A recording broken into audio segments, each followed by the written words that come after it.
ఇప్పుడు హిందూయిజమే లాజికల్ గా ఫిలసాఫికల్ గా మిగతా రిలీజియన్స్ కంటే బెస్ట్ అని చెప్తున్నావు. మరి దాంట్లోనే ఆ, ఒక గుడిలో ఉండేది ఒక రాయే. రాయికి పూజ చేస్తున్నారు. బయట చెట్లు ఉంటే చెట్లు పూజ చేస్తున్నారు. సో ఇది నువ్వు చెప్పేదానికి ఆపోజిట్ ఉంది కదా. చూడు, అందుకే నేను ఇంకో నాలుగో కాన్సెప్ట్ చెప్పా. Omnipotent, omniscient, omnibenevolent తో పాటు ఆమ్ని ప్రెసెంట్ అని చెప్పి ఇంకో కాన్సెప్ట్ ఉంది. అంటే ఏంటి? అన్ని చోట్ల ఉండడు దేవుడిని. అంటే అన్ని చోట్ల ఉండేవాడిని నువ్వు ఎక్కడ పూజించినా ఒకటే కదా. అర్థమైందా? ఇక్కడ బిలీవ్ చేయడం వేరు, పూజించడం వేరు, రెండు డిఫరెంట్ కాన్సెప్ట్స్. నువ్వు ప్రకృతిని చూసి దేవుడిని అప్రిషియేట్ చేయొచ్చు, అంటే దేవుడి యొక్క వర్క్ ని అప్రిషియేట్ చేయొచ్చు. కానీ పర్సనల్ రిలేషన్ కావాలి అంటే ఒక ఫార్మ్ ఉండాలి కదా. అవునా కాదా? నెక్స్ట్ ఏంటి? ఇప్పుడు హిందూయిజంలో ఏంటి? ప్రతి మనిషిలో కూడా దేవుడు ఉన్నాడు. ఎలాగా అంటే ఆ డివినిటీ ఉండడం వల్ల అది ఎగ్జిస్టెన్స్ లోకి వచ్చింది. ఒక వస్తువు గాని ఒక ఎంటిటీ గాని ఎగ్జిస్టెన్స్ లోకి రావాలంటే అందులో దేవుడు ఎంటర్ అవ్వాలి అని చెప్పి ఒక కాన్సెప్ట్ ఉంది. అది నిజమా కాదు పక్కన పెట్టేసి, ఫస్ట్ ఫస్ట్ సీజన్ అంతా అది నిజమా కాదు అని పక్కన పెట్టేస్తాం. అయితే ఏంటి, అవ్వకపోతే ఏంటి, అలా ఆలోచిస్తాం. కాబట్టి ఆ గుడిలోని మాత్రమే దేవుడు ఉన్న తప్పు. గుడిలో కూడా దేవుడు ఉన్నాడు, బయట దేవుడు ఉన్నాడు. కాకపోతే ఏంటి, గుడిలో ఉండే దేవుడు నీకు ఎక్కువ పర్సనల్ గా అటాచ్ అవ్వచ్చు. నేను చెప్పాను, అన మన బున సన, ఈ నాలుగుతో పాటు నువ్వు కనెక్ట్ అయితే ఆ శుద్ధ ఈజీగా అచీవ్ చేయగలవు. ఇప్పుడు నువ్వు ఇంట్లో కూర్చొని ఆలోచిస్తే ఆలోచనలకు దేవుడు అందకూడదు కదా. ఇప్పుడు దేవుడు అనేవాడు ఒక ఆలోచన అనుకో, నువ్వు తెలివితేటలతో అందుకోవచ్చు. అప్పుడు అది అప్పుడు అది బియాండ్ అని అవదు, గుణాలోకి వచ్చేస్తుంది, అంటే బుద్ధిరంతంలోకి వచ్చేస్తుంది. ఇప్పుడు దేవుడు అనేవాడు ఒక ఎమోషన్, అంటే పక్క వాళ్ళకి హెల్ప్ చేస్తూ వచ్చే ఎమోషన్ దేవుడు అనుకుంటే అప్పుడు బుద్ధిలోకి రాదు కదా. అంటే నేను చెప్పేది ఏంటంటే ఆ ఎంటిటీ అనేది ఏంటి, ఈ మిగతా నాలుగురితో కంపేర్ చేయలేము, లిమిట్ చేయలేము. ఒక స్టోన్ చూపించి ఆ స్టోన్ లో దేవుడు ఉన్నాడు అంటే తప్పు. ఆ స్టోన్ లో కూడా దేవుడు ఉన్నాడు, ఈ స్టోన్ లో ఉండే దేవుడితో నువ్వు పర్సనల్ రిలేషన్ మెయింటైన్ చేయొచ్చు అని చెప్పారనుకో, అది కరెక్ట్. అర్థమైందా? ఇప్పుడు నీకు నచ్చిన ఒక రాయి తీసుకొచ్చి ఆ రాయి ఆ పరమాత్మ ఆ రాయిలో ఉన్నది చెప్పి నువ్వు పూజించావు అనుకో,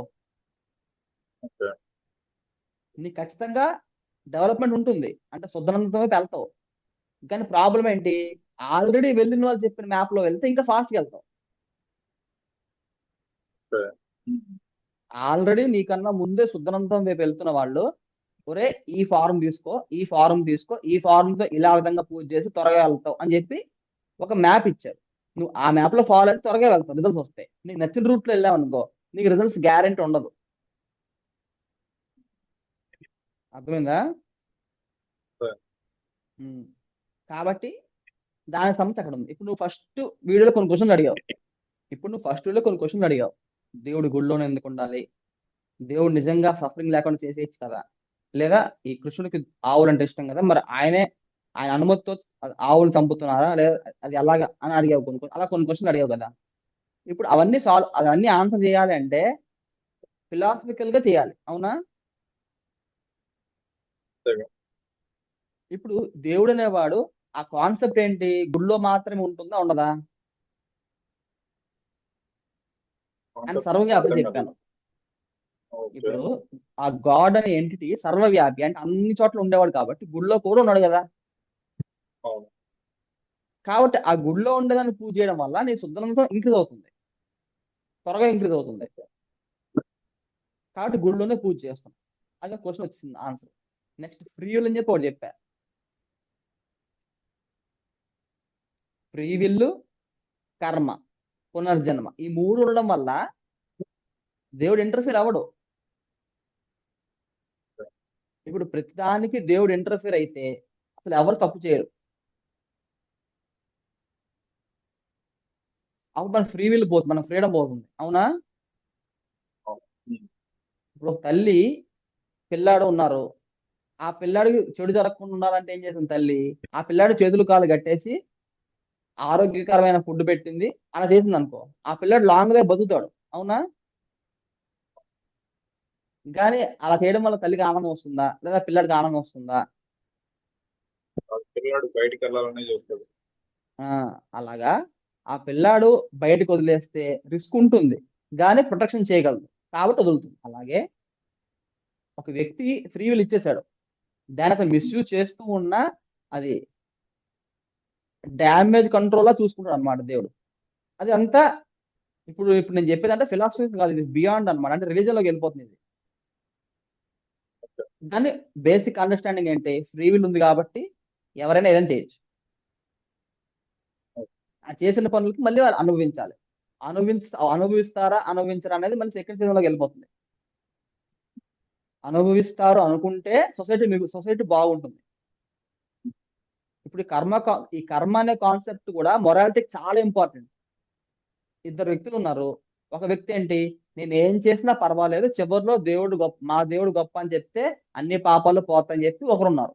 ఇంకొక వ్యక్తి ఏంటి, మా దేవుడు గొప్ప అని చెప్పినా పనికిరాదు, చెడ్డ పనులు చేస్తే నరకానికి వెళ్తాను, మంచి పనులు స్వర్గంకి అనుకున్నాను అనుకో. ఇప్పుడు ఎవరి వల్ల సొసైటీ బాగుంటుంది? రెండో వాడిదే కదా. కదా. కాబట్టి కర్మ అనే కాన్సెప్ట్ లేని రిలీజియన్స్ సొసైటీకి డేంజరస్. ఈ కర్మ అనే కాన్సెప్ట్ ఏంటి? ఇప్పుడు ఒక ఏథిస్ట్ ఉన్నాడు, దేవుణ్ణి తిడుతున్నాడు అనుకో, యాంటీ థీస్ట్ అంటే దేవుణ్ణి తిడుతున్నాడు. ఇప్పుడు అలాంటి వాడిని చంపినా సరే అది పాపం అని చెప్పారు అనుకో ఒక రిలీజియన్ లో. ఇప్పుడు ఆ రిలీజియన్ మంచిదా చెడ్డదా? మంచిదే కదా. ఆ పాయింట్ లో మంచిదే. అలా కాకుండా నువ్వు దేవుణ్ణి తిట్టిన వాళ్ళని చంపేసినా సరే తప్పు కాదు, ట్రాన్స్జెండర్స్ చంపిన తప్పు కాదు, సొసైటీ పరంగా మోడర్న్ గా ఆలోచించే వాళ్ళని చంపిన తప్పు కాదు, లేదా సైంటిస్టుల్ని చంపిన తప్పు కాదు. అలా చెప్పిన రిలీజన్ ఏంటి? సొసైటీకి మంచిదా చెడ్డదా? కదా. అంటే సొసైటీ డేంజర్. ఇక్కడతో సీజన్ 1 అయిపోయింది. సీజన్ 1 లో ఏంటి, అసలు ఎందుకు ఆలోచించాలి దగ్గర నుంచి ఎటువైపు వెళ్తే మంచిదని తెలుసుకున్నాం. ఇక్కడ సీజన్ 2కి వెళ్ళాలంటే ఫస్ట్ కొన్ని కాన్సెప్ట్ నమ్మాలి. దేవుడు అనే కాన్సెప్ట్ ఉందని నమ్మాలి. అంటే దేవుడు అనే కాన్సెప్ట్ ఉంది అని నమ్మడం వల్ల లాజికల్ గా కన్సిస్టెంట్.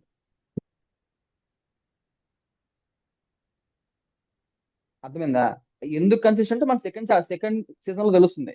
కానీ ప్రస్తుతానికి ఏంటి, ఇద్దరు వ్యక్తులు, ఒక వ్యక్తి దేవుడు నమ్ముతున్నాడు, ప్రాపర్ రిలీజన్ ఫాలో అవుతున్నాడు, అలాంటి వాడి వల్ల సొసైటీ మంచిగా అవుతుంది. దేవుడు నమ్మని వాడు ఎప్పుడైనా సరే నేను చెప్పిన బిగ్ రెడ్ బటన్ అనే ప్రాబ్లం ఇరిగిస్తే అతను దాన్ని సాల్వ్ చేయలేడు అనమాట. కాబట్టి ఎప్పుడైనా సొసైటీ డేంజరస్. రేప 5 సంవత్సరాల తర్వాత, 50 సంవత్సరాల తర్వాత మనం చెప్పలేం, కానీ ఎప్పుడైనా డేంజరస్. అదే రిలీజన్ అనుకో, ఆ డేంజర్ ఉండదు అనమాట అసలు. కాబట్టి ఆ ఏథిజం అనేది అక్కడ ఆగిపోతుంది. నెక్స్ట్ చాలా రిలీజియన్స్ లో ఈ పాస్కల్ స్వేజరు 2 ప్రాబ్లమ్స్ సాల్వ్ చేసేసరికి చాలా రిలీజన్ పక్క వెళ్ళిపోతాయి. ఇప్పుడు మిగిలిన హిందూయిజం మాత్రమే. ఇప్పుడు మిగతాది అప్పుడు మిగిలిన ఏంటి, హిందూయిజం, బుద్ధిజం, జైనిజం. వీటికి సంబంధించి సీజన్ 2 లో మాట్లాడుకుంటాం. ఇక్కడి నుంచి ఏంటి, మనం వేదాలు యాక్సెప్ట్ చేస్తే, వేదాలు, పురాణాలు, ఇతిహాసాలు, ఈ స్క్రిప్చర్స్ ఉన్నాయి కదా, ఈ స్క్రిప్చర్స్ ఉన్నదాన్ని కొంచెం యాక్సెప్ట్ చేస్తే ఇంకో స్టెప్ ముందుకు వెళ్ళచ్చు. వేదాలు అంటే చాలా మంది, ఇప్పుడు వేదాలు అంటే చాలా మంది చాలా రకాలుగా చెప్తుంటారు, కానీ అది యాక్సియమ్స్ లాగా అనుకుంటే నువ్వు రిలీజియన్ లోకి ఎంటర్ అవ్వచ్చు, అంటే హిందూయిజం లోకి ఎంటర్ అవ్వచ్చు. ఇప్పుడు ఎలా అయితే మ్యాథమెటికల్ యాక్సియమ్స్ నేర్చుకోవడం వల్ల, యాక్సెప్ట్ చేయడం వల్ల మ్యాథమెటిక్స్ లోకి ఎంటర్ అవుతామో, అలాగే ఈ వేదాలు అనేవి యాక్సియమ్స్ లా యాక్సెప్ట్ చేస్తే మనం హిందూయిజంలోకి ఎంటర్ అవ్వచ్చు. ఇప్పుడు హిందూయిజంలోకి ఎంటర్ అయిన తర్వాత నేను వేదాలు యాక్సెప్ట్ చేయను అంటే ఇంకా ఇంకే సమాధానం చెప్పడం ఇంకా ఏ సమాధానం చెప్పాల్సిన అవసరం లేదు. అర్థమైందా? ఇప్పుడు ఫస్ట్ ఎపిసోడ్ నుంచి ఇప్పటిదాకా వచ్చిన ప్రోగ్రెస్ ఏంటి అంటే ఆలోచించడం ముఖ్యమని చెప్పాను. ఆ ఆలోచించే విధానం ఇంప్రూవ్ చేసుకోవాలని చెప్పాను. ఆ ఇంప్రూవ్ చేసుకున్న టైంలోనే రీజనింగ్, ఫిలాసఫీ, రిలీజన్ ఇలాగా మొరాలిటీకి సంబంధించి మిగతావి డీల్ చేయలేనివి రిలీజన్ డీల్ చేయగలదు అని చెప్పాను. ఏథిజం కి కొన్ని ప్రాబ్లమ్స్ ఇచ్చాను. అంటే ఏథిజం వల్ల సొసైటీకి డేంజర్ అని చెప్పాను, ఎగ్జాంపుల్స్ తో పాటు. నెక్స్ట్, ఈ నందత్వం అనేది ఉంది అని చెప్పి నమ్మితే నీకు రిజల్ట్స్ వస్తాయని చెప్పాను. ఆ నందత్వంలో శుద్ధ నందత్వం ఫిక్స్ అవ్వడం వల్ల ఈ ప్రాబ్లమ్స్ తగ్గిపోతాయని చెప్పాను. ఆ శుద్ధ నందత్వం ఫిక్స్ అవ్వాలి అంటే దేవుడు అనే కాన్సెప్ట్ కావాలని చెప్పాను. పాస్కల్ స్వేజరు మిగతా ప్రాబ్లమ్స్ లేదా మిగతా పవర్స్ యాట్రిబ్యూట్స్ క్రియేట్ చేసి దేవుడికి కొన్ని యాట్రిబ్యూట్స్ ఇచ్చాను. ఆ యాట్రిబ్యూట్స్ తో ఉన్న రిలీజియన్ లో ఉండే ఫిలాసఫికల్ ప్రాబ్లమ్స్ ని వేరే ప్రాబ్లమ్ తో సాల్వ్ చేసి కొన్ని రిలీజియన్స్ ఫిల్టర్ చేసాం. నెక్స్ట్ మళ్ళీ పాస్కల్ స్వేజర్ 2.0 మ్యానుఫ్యాక్చర్స్ ప్రాబ్లం, ఆ రెండు ఉపయోగించి ఇంకొన్ని రిలీజియన్స్ ఫిల్టర్ చేసాం. Philosophical religion real religion compare చేసినప్పుడు నీ ఫిలాసఫికల్ రిలీజియన్ ని ఎఫిషియెంట్ చేసుకుంటూ దానికి సిమిలర్ గా ఉండే రిలీజియన్ ఫాలో అవడం వల్ల లాభాలు చెప్పాను. నెక్స్ట్ తర్కశాస్త్రంలోకి ఎంటర్ అవుతాం. తర్కశాస్త్రంలోకి ఎంటర్ అవ్వాలి అంటే అందులో మెయిన్ రిక్వైర్మెంట్ వేదాన్ని యాక్సెప్ట్ చేయాలి. నువ్వు తర్కశాస్త్రం నేర్చుకోవడం వల్ల ఏమవుతుంది, ఈ హిందూయిజం ఉండే స్క్రిప్చర్స్ చాలా ఎక్కువ ఉన్నాయి కదా, ఇందులో ఈజీగా స్విమ్ చేసేయచ్చు అనమాట. తర్కశాస్త్రం నేర్చుకోవడం వల్ల బాగా లార్జ్ కార్పస్ అన్నమాట ఏంటి ఈ హిందూ స్క్రిప్చర్స్, దీంట్లో ఈజీగా గ్లైడ్ చేసుకుంటూ వెళ్ళిపోవచ్చు. అంటే ఏది కరెక్ట్ ఏది తప్పని తెలుసుకుంటూ వెళ్ళిపోవచ్చు. దీనివల్ల నీకు చాలా టైం మిగులుతుంది.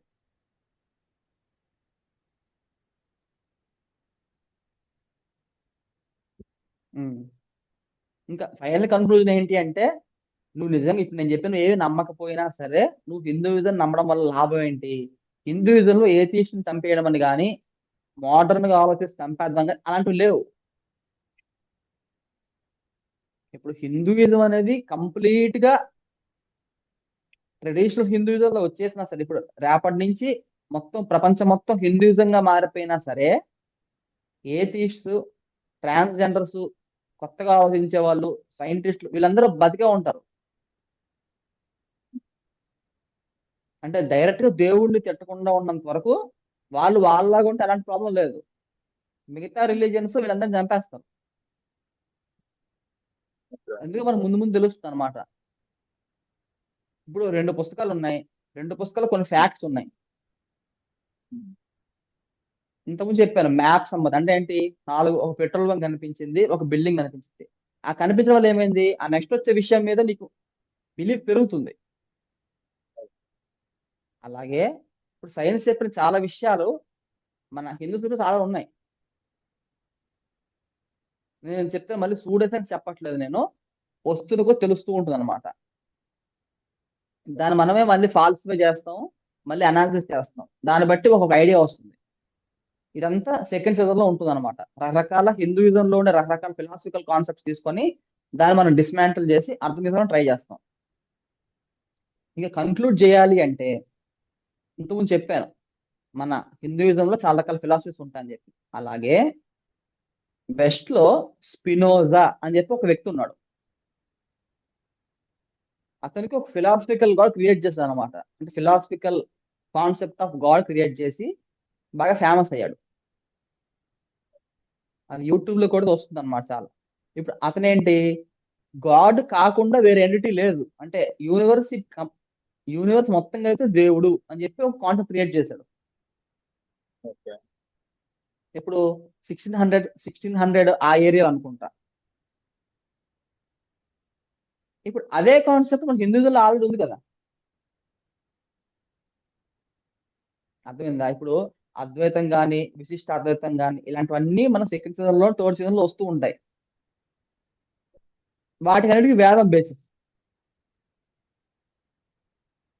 వేదానికి బిలీఫ్ బేసిస్. ఇప్పుడు ఈ ఫస్ట్ సీజన్ వరకు నీ బిలీఫ్ లేకపోయినా సరే వేదం ఇంపార్టెంట్ చెప్పా, అంటే ఈ హిందూయిజం ఇంపార్టెంట్, ఈ సెట్ ఆఫ్ ప్రొసీజర్ ఇంపార్టెంట్ అని చెప్పా. సెకండ్ సీజన్ లో ఏమవుతుంది, అక్కడి నుంచి నువ్వు వేదం యాక్సెప్ట్ చేస్తావు, యాక్సెప్ట్ చేస్తే నువ్వు ముందుకు వెళ్ళచ్చు, సెకండ్ సీజన్ లోకి ఎంటర్ అవ్వచ్చు, లేదా వెళ్ళక్కర్సిన అవసరం లేదు. ఓకేనా? నెక్స్ట్ ఈ సీజన్ 1 ఇక్కడ అయిపోతుంది. నెక్స్ట్ ఒక వీడియో తీస్తాం సమ్మరీ లాగా, ఒక ఈ ఫస్ట్ సీజన్ లో ఉండే విషయాలన్నీ సమ్మరీగా ఒక వీడియో తీస్తాం.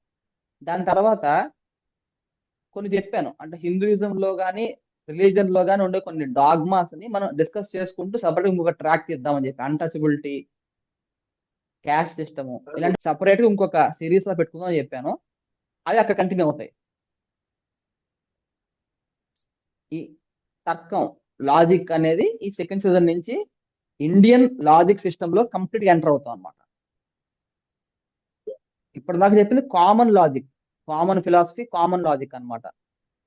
ఇంకా సీజన్ 2 నుంచి కంప్లీట్ ఇండియన్ లాజిక్ మీద మనం ఫోకస్ చేస్తాం. రకరకాలు ఉంటాయి, గౌతమ న్యాయ సూత్రాలని కానీ ఈ నందాది సూత్రాలని కానీ ఇవన్నీ ఉంటాయి. ఇప్పటిదాకా నేను చెప్పిందంతా నందాది సూత్రాల్లో ఫస్ట్ సూత్రం నుంచి మాత్రమే. ఇంకా అలాంటివి మొత్తం నందాది సూత్రాలు 32 సూత్రాలు ఉన్నాయి. వాటికి సంబంధించి మనం వచ్చే సీజన్స్ లో తెలుసుకుంటూ ఉంటాం. ఇప్పుడు నేను అడిగిన క్వశ్చన్స్ అన్ని నార్మల్ గా డే టు డే కాన్వర్జేషన్ లో ఒక బ్యాచ్ గా క్రియేట్ అయిన ఇంటెలెక్చువల్స్ ఎవరైనా అడుగుతారు. సో ఇట్లా ఇట్లా నేను ఇటుపక్క మా ఫ్రెండ్ మామూలుగా మాట్లాడుకుంటాం ఇలాంటివి. సో ఇలాంటివి మీరు వింటే మీకు ఏమైనా ప్రయోజనం అవుతుందని నేను చేసిన వీడియో ఇది. సో ఎవరిని కిందపరచడానికి కోసం కాదు.